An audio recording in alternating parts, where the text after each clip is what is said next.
Black rat snake shed a skin right along the stone wall. Probably same conditions as a stone foundation. Just enough of a temperature change where you could get that skin off. And there's a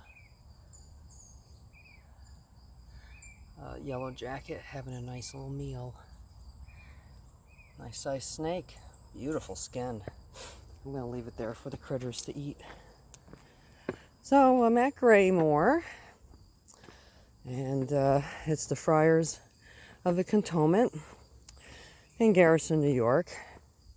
It's a lovely place. If you ever get a chance, come visit.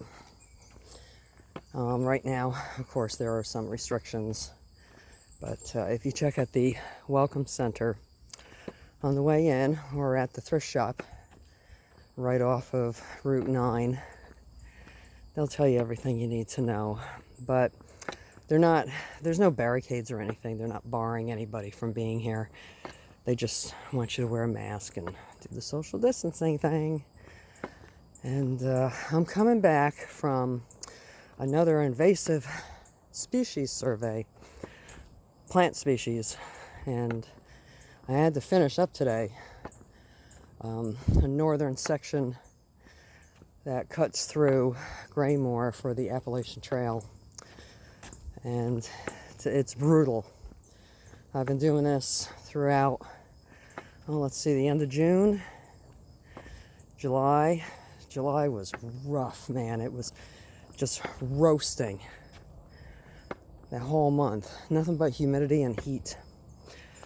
And I think I've done 7 surveys, and I'm doing this not only because it's very educational for me, but it looks good on a resume if there's any hope for the future, and it might get me a few credits, even if it's only half a credit for college study.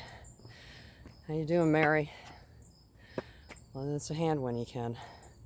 I came through yesterday and I left a rock and a penny and said a prayer.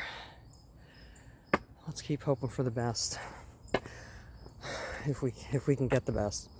So anywho, the invasive species plants are tree of heaven, Japanese honeysuckle, Oriental bittersweet, black swallowwort, which is a really, really bad one because it tricks monarch butterflies into believing that's where they should lay their eggs, and it turns into an egg dump, and the caterpillars have nothing to eat because the black swallowwort will mimic the same chemicals, pheromones, I suspect, of a milkweed. So that adds to the decline of the monarch butterfly. What else is out there? Garlic mustard. Oh, dead cicada. Hello, Mr. Cicada. You're dead. That great big weird head. It's like thorax and head, no neck. And what else is out there? There's common buckthorn, burning bush. Let's see. What's the big one? Barberry, Japanese knotweed. All of these plants were brought here from someplace else as landscaping plants for one reason or the other. And they are, look at this. When was the last time you saw that? It doesn't look like it's in working order. Nope, I'd say it's not. That's interesting.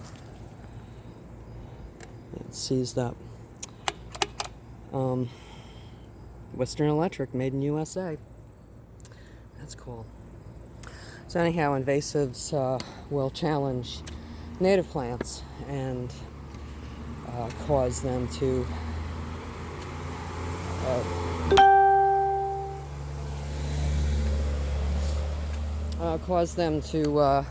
just not grow well, and they can become decimated by the invasives, and it changes the biodiversity of an environment.